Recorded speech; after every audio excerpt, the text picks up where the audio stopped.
Welcome to a short video review of the new Nikon 1J1. This camera is kind of a bridge product, which is in a market between digital SLRs and compact cameras because it features interchangeable lenses while being compact, and it has no mirror inside as the SLRs. So let's take a look at the device now. Obviously, there is a big button for changing the lens. Above it, you will find the autofocus assist lamp, and underneath the interchangeable lens button, there's an infrared sensor. Let's take a closer look at the lens now. This lens has an f-stop of 2.8, which isn't so great at all, but it's okay. It has a focal length of 10 millimeters, which would be the equivalent of a 27 millimeter lens on a classical film camera. Let's switch to the rear side now. As you can see, it's pretty clean. You will only find the necessary controls, and this is good. So this is the flash button. It is a mechanical pop-out flash. The mechanical build quality of this flash isn't overwhelming, but it's okay. On the right side you find function keys. You have a scene mode or mode select dial and other additional operating buttons, for example, a display key, a play key, an additional jog dial, and a menu key, and of course a trash can for deleting pictures. The controls are very efficient. At the top side of the device you have the on-off switch, a big shutter key, and beside it an additional key to activate the movie mode of the camera. I already spoke about the 10mm pancake lens, but obviously most people would go for a cheaper lens and most people would like to have zoom. So the 10 to 30mm lens would be the weapon of choice for most people, which would buy this as an entry-level camera. So the 10mm, as I already explained, would be the equivalent of 27 millimeters on a classical film camera. The 30 at the end would be the equivalent of 81 millimeters.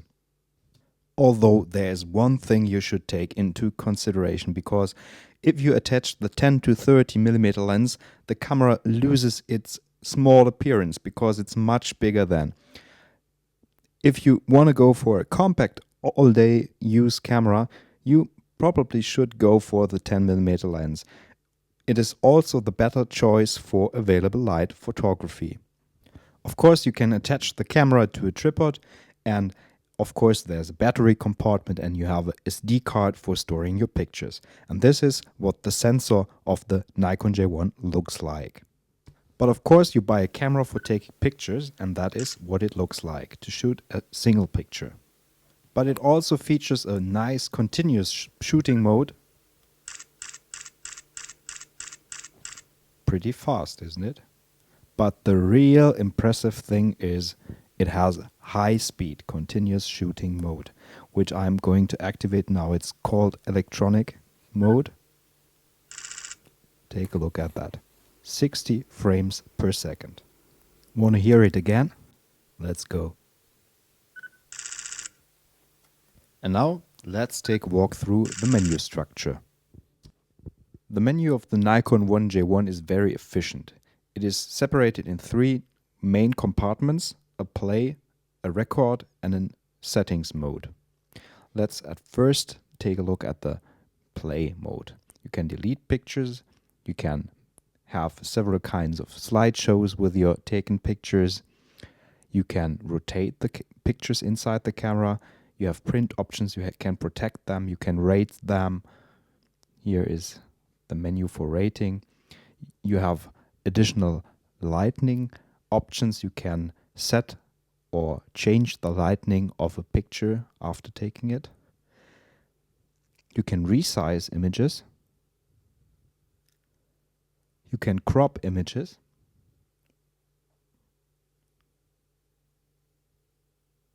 It saves the copy then.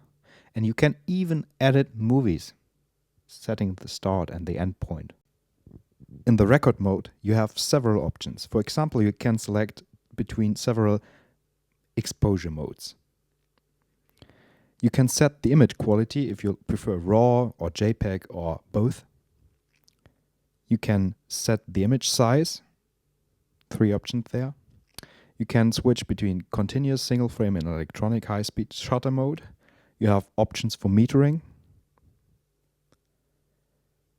You can set the white balance, of course.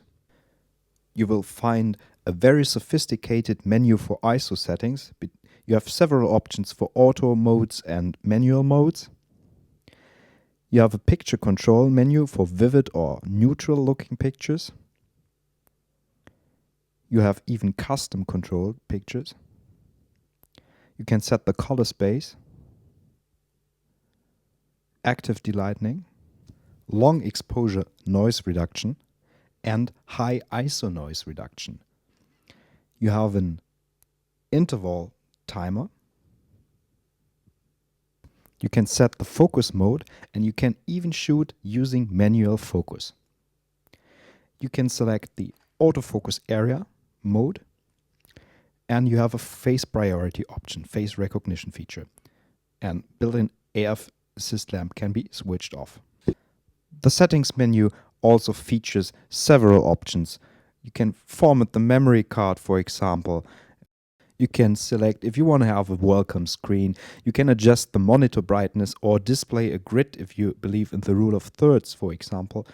And sound settings, very important. This camera can shoot absolutely silent, which is important for some conditions. As you can see, there are several options. I will not go into every one.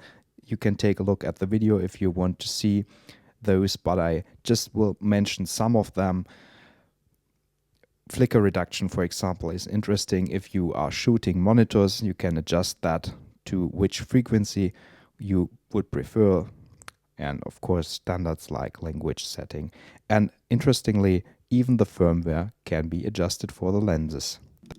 But now I'd like to show you some video, because as you know, the camera can shoot video, and it shoots in, for example, in 1080p. And this footage you are now seeing until the end of this video was all filmed by the Nikon 1J1. It offers a very, very good picture quality, as I think. So, and I like to use the time while this video is playing to give you some verdict about the camera. After having tested it for a while, I think there are some things I like, and I only found one thing I disliked. The things I like is it has a very decent build quality. It's solid metal, it's not plastic, it's great. It's great in the hand. It has a great haptic. It delivers a very decent picture quality for a camera that size, and it is at the right price point, I think. What I didn't like is the two lenses I have. The 10mm lens especially, I think, is not a very great lens. I would wish for some good, really good lenses in the near future. So let's see and hope Nikon will come out with some great lenses, and then this would be my everyday camera, which I will have with me all the time. So thanks for watching my video, and please feel free to comment.